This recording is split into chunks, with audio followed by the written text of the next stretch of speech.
नमस्कार साथियों।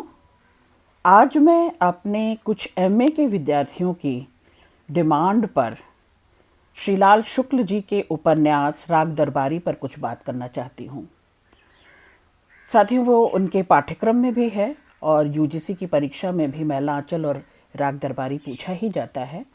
मैं कोशिश करूँगी तुलनात्मक भी रहे, फणीश्वर नाथ रेणु और श्रीलाल शुक्ल की दोनों उपन्यासों पर बातचीत कर सकूं। साथियों, राग दरबारी को बड़े परिप्रेक्ष्य में जिस तरह देखा जाता है उसे एक व्यंग्य कथा के रूप में देखा जाता है, पर मैं इसे सिर्फ व्यंग्य कथा नहीं कहती।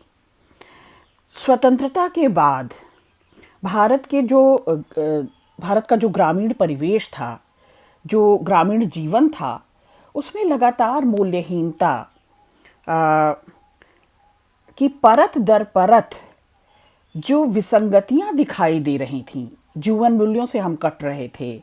चिर प्रतीक्षित आज़ादी ने वह सब कुछ हमें नहीं दिया जिसका हमें लंबे समय से इंतज़ार था, और अपनी जड़ों से, अपने मूल्यों से कटी हुई जो शिक्षा नीति थी, और चारों तरफ जिसको कह सकते हैं कि वर्चस्व की राजनीति जो पसर रही थी, जो पर्यावरण में पूरी तरह से प्रदूषण के रूप में व्याप्त हो रही थी राजनीति, उस राजनीति के बारे में भी हमें बात करनी चाहिए राग दरबारी के बहाने।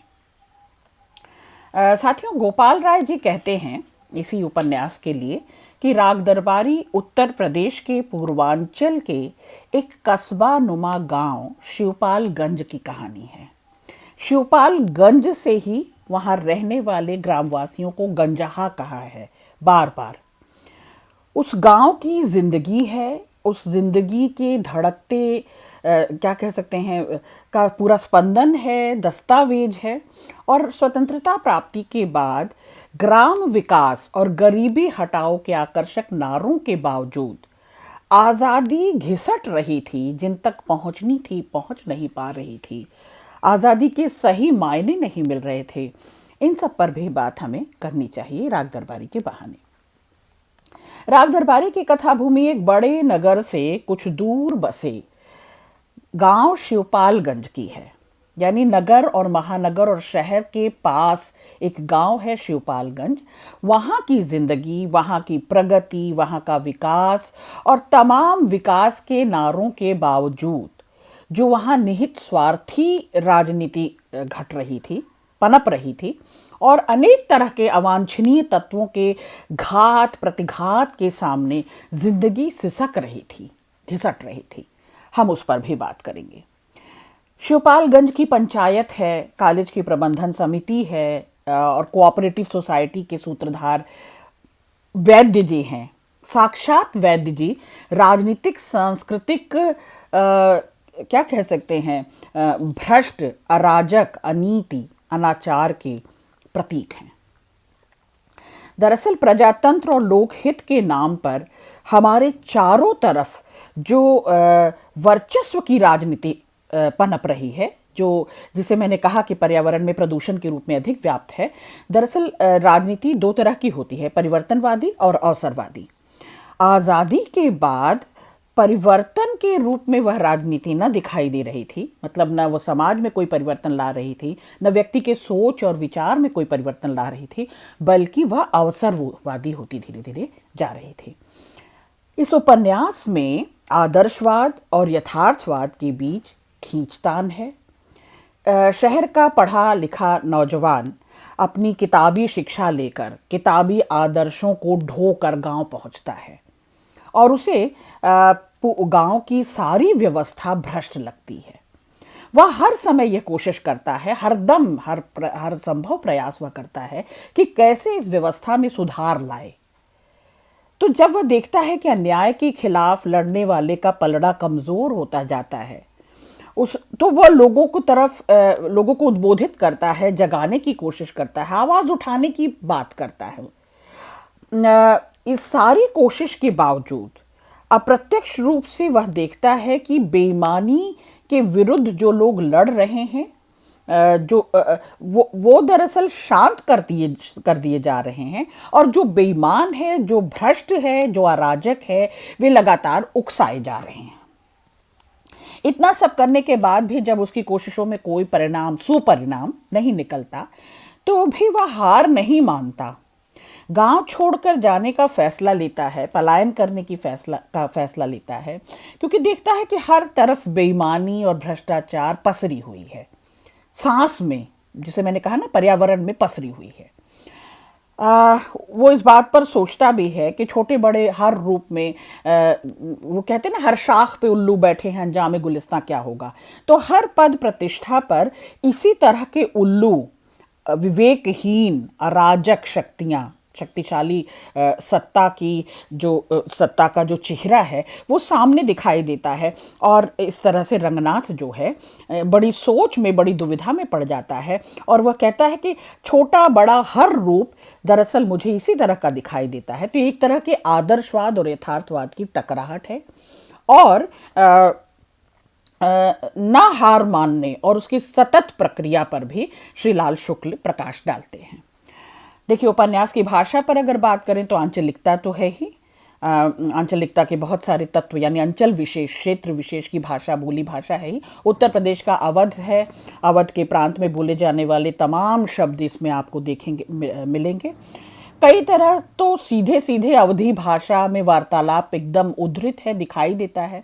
पूरी पुस्तक में हर एक पैराग्राफ में शासन व्यवस्था पर प्रत्यक्ष रूप से कटाक्ष कर रहे हैं, और इस तरह से कहीं भी आपकी रोचकता, आपका कौतूहल, उपन्यास को लेकर आपकी जिज्ञासा कम नहीं होने पाती। कहानी का अंत थोड़ा सा अलग है, और यह लग सकता है कि अंत अचानक से हो जा रहा है।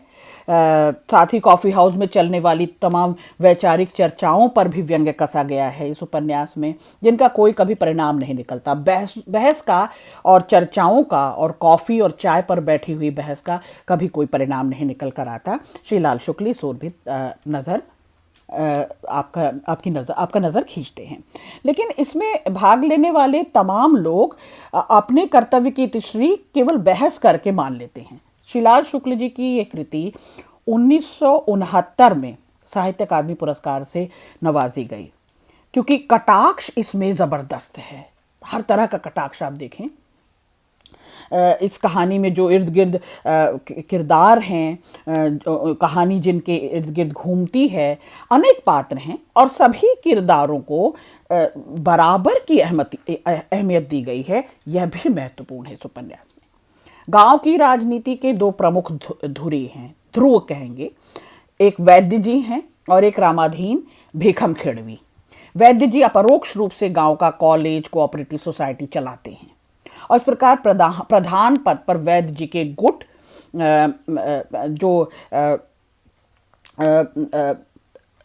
इस प्रकार प्रधान पद पर भी वैद्य जी के गुट ही संभाल रहा है। प्रधानी भी वैद्य जी का गुट ही संभाल रहा है। रामाधीन के पास अवैध धंधों का एकाधिकार है।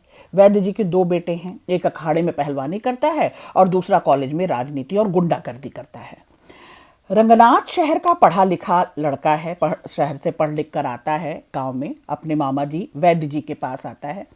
और ये सभी पात्र शिवपालगंज में रहने वाले गंजहे, दरअसल अशिक्षा, गरीबी, जहालत के शिकार हैं। कहानी के स्थानों के वर्णन से ये लगता तो यही है कि लखनऊ के आसपास का कोई स्थान है, और जहां अवधी भाषा बहुतायत रूप में बोली जाती है। कहानी में हास्य भी है, मैंने कहा कि व्यंग्य के साथ साथ, लेकिन हास्य केंद्रित कहानी कह देना भी राग दरबारी को उचित नहीं होगा। कहानी का केंद्र व्यवस्था में जड़ जमा चुकी अनैतिकता है, अनैतिकता पर चोट करना है। अंत में आप हर पात्र का उद्देश्य ये देखेंगे कि कोई चीज उसके अनुसार हो रही है कि नहीं हो रही है।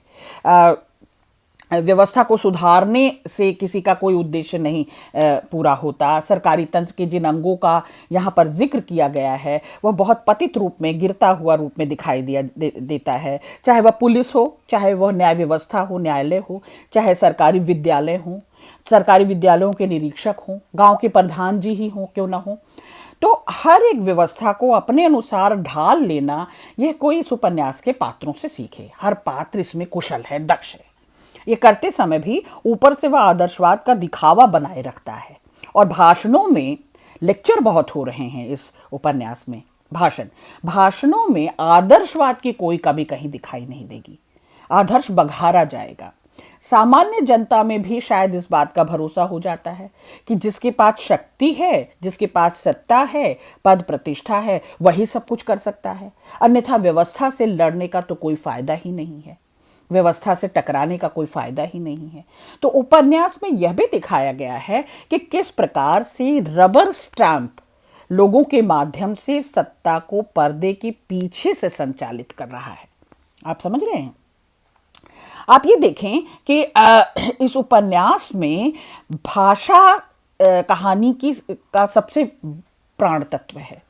ग्रामीण तथा शहरी परिवेश को इतने अनोखे ढंग से इसका वर्णन किया गया है कि कहीं शायद ही दूसरे किसी उपन्यास में ऐसा दिखाई देता है। उपन्यास के कुछ अंश इस प्रकार शहर का है कि शहर का किनारा है, उसे छोड़ते ही भारतीय देहात का महासागर शुरू हो जाता है। वहीं एक ट्रक खड़ा था, उसे देखते ही यकीन हो जाता था कि उसका जन्म केवल सड़कों के साथ बलात्कार करने के लिए हुआ है, जैसे कि सत्य के होते हैं। इस ट्रक के भी कई पहलू थे, जैसे कि सत्य के होते हैं, इस ट्रक के भी कई पहलू थे। पुलिस वाले उसे एक ओर से देखकर कह सकते थे कि वह सड़क के बीचों बीच खड़ा है, दूसरी ओर से देखकर ड्राइवर कह सकता था कि वह सड़क के किनारे पर खड़ा है। अपना अपना अंदाजे बयां। चालू फैशन के हिसाब से ड्राइवर ने ट्रक का दाहिना दरवाजा खोलकर डैने कुछ इस तरह फैला दिए हैं। इससे ट्रक की खूबसूरती बढ़ गई, साथ ही यह खतरा भी मिट गया कि उसके वहां होते हुए कोई दूसरी सवारी भी सड़क से के ऊपर से निकल सकती है। सड़क के एक ओर पेट्रोल स्टेशन था, दूसरी ओर छप्परों, लकड़ी और टीन के सड़े टुकड़े और स्थानीय क्षमता के अनुसार निकलने वाले कबाड़ की मदद से खड़ी हुई कुछ दुकानें थीं। पहली निगाह में ही मालूम हो जाता था कि दुकानों की गिनती नहीं हो सकती। भाषा के माध्यम से दरअसल व्यवस्था पर व्यंग्य किया गया है साथियों। तो आप देख रहे हैं कि ये लगातार आपको इस उपन्यास की जो बनावट है, जो कॉन्सेप्ट है, जो कथ्य है, वो बताता है कि सड़ती हुई, गंधाती हुई पॉलिटिक्स और उसमें पनपते, उस पॉलिटिक्स से पैदा होता वह मध्यम वर्गीय समाज है जो हर चीज़ की उपयोगिता, हर चीज़ की संभावना उसी वर्चस्व में, उस गंधाती सड़ती जिसको कहते हैं आदर्श का खोल पहने हुए, आदर्श का जामा पहने हुए उस पूरी व्यवस्था में दिखता है। पात्र देखें तो बहुत सारे पात्र हैं इस उपन्यास में। सबसे पहले तो वैद्य जी की बात करनी चाहिए। वो सभी गांवों की राजनीति के पीछे सबसे बड़ा मास्टरमाइंड वैद्य जी हैं। अपने वाक्य तैयार करने, अपने नए शब्द गढ़ने, नए नए शब्दों को चुनने में वैद्य जी को महारत हासिल है। वैद्य जी आधिकारिक तौर पर स्थानीय कॉलेज के प्रबंधक हैं। दूसरे हैं रुपन बाबू, वैद्य जी के छोटे बेटे और कॉलेज के छात्रों के नेता हैं। रुपन बाबू पिछले कई सालों से 10वीं कक्षा में फेल हो रहे हैं उसी कॉलेज में। क्योंकि उनके पिता प्रबंधक हैं तो रुपन सक्रिय रूप से सभी गांवों की राजनीति में शामिल है। गांव का नेता बनकर, छात्र नेता के रूप में, अपने आप को खुद ही छात्र नेता के रूप में वो प्रिटेंड करते हैं। रुपन सक्रिय रूप से गांव की हर राजनीति में घुसते हैं। गांव समुदाय द्वारा उनके शानदार गणित के कारण उनका सम्मान करते हैं। उपन्यास के अंत में उनके व्यवहार में क्रमिक परिवर्तन देखा जाता है। बद्री बाबू हैं रुपन बाबू के बड़े भाई। बद्री अपने पिता की सहभागिता से दूर रहते हैं, खुद को पहलवानी करते हैं, खुद को शरीर निर्माण के अभ्यास में लगातार व्यस्त रखते हैं और अपने आश्रय की देखभाल करते हैं। बद्री बाबू रंगनाथ हैं जो जिनके रिश्ते में वैद्य जी मामा लगते हैं। ये इतिहास में एमए करके आते हैं। रंगनाथ क्योंकि वैद्य जी के भतीजे हैं और 5-6 महीने की छुट्टी पर शिवपालगंज छुट्टियां मनाने आते हैं और शोध करने, रिसर्च करने आते हैं। छोटा पहलवान है, गांव की राजनीति में वह भी बड़ा सक्रिय रहता है। गांव की राजनीति में केवल सक्रिय सहभागिता ही नहीं है, वैद्य जी द्वारा बुलाए गए तमाम बैठकों में वह सबसे सक्रिय रहता है। प्रिंसिपल साहब है। जैसा कि नाम से ही आप समझ रहे हैं कि ये इंटर कॉलेज विद्यालय के प्राचार्य हैं, प्रिंसिपल हैं। कॉलेज में कर्मचारियों के अन्य सदस्यों के साथ साथ उनके संबंधों में साजिश रचना, साजिश करना उनकी दिनचर्या का महत्वपूर्ण हिस्सा है। जोगनाथ हैं, ये स्थानीय गुंडे हैं उस स्थान विशेष के, लगभग हमेशा नशे में धुत रहते हैं। जोगनाथ नशे में ही धुत नहीं रहते, उनके वो बार बार बोलने में अपने सिलेबल्स में अपने बोलने में उच्चारण में एफ ध्वनि डालने से एक अनूठी तरह की भाषा बोलते हैं। एक नया प्रयोग किया है श्रीलाल शुक्ल ने हास्य व्यंग्य पैदा करने के लिए। सनीचर हैं। सनीचर का असली नाम तो मंगलदास है, लेकिन लोग उन्हें सनीचर कहते हैं। वैद्य जी के सेवक हैं, नौकर हैं, पर बाद में वैद्य जी द्वारा राजनीतिक रणनीति के उपयोग के साथ साथ गांव की कठपुतली के रूप में, बल्कि वैद्य जी की कठपुतली के रूप में प्रधान नेता बना दिए जाते हैं। क्यों? क्योंकि वैद्य जी के सेवक हैं, तो वैद्य जी जैसा कहेंगे सेवक उसी तरह से वो कार्यान्वयन करेगा। लंगड़ है, वह अस्थाई आम आदमी का प्रतिनिधि है। दरअसल कॉमन मैन लंगड़ है और वो पूरी इस भ्रष्ट व्यवस्था का शिकार होता है। न केवल इस भ्रष्ट व्यवस्था का वो शिकार होता है, बल्कि वह रिप्रेजेंट कर रहा है आज़ादी के बाद के उस मध्यम वर्ग की जो सबसे ज़्यादा वंचित रहा। हर विकास से, विकास की जो भी बातें कही गई तथा कथित, उन सब से वह एकदम दूर रहा, वंचित रहा, उसे किनारे पर किया गया। इस गांव में मुख्य रूप से 3 संस्थाएं हैं। इसमें से एक है गांव का इंटर कॉलेज, महत्वपूर्ण है, वो एक दृश्य, बहुत बड़ा दृश्य बनता है। दूसरा है गांव की पंचायत और तीसरी है कोऑपरेटिव सोसाइटी। अब ये देखा जाए कि तीनों संस्थाएं न केवल किसी भी भारतीय गांव के सबसे प्रमुख संस्थाएं होनी चाहिए, बल्कि हमारे देश की लोकतंत्र की नर्सरी है, यहीं पर तैयारी होती है।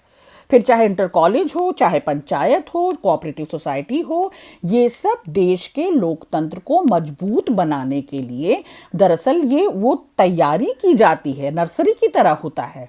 लेकिन इसमें जो होता है वह पाठक को विस्मित कर देता है।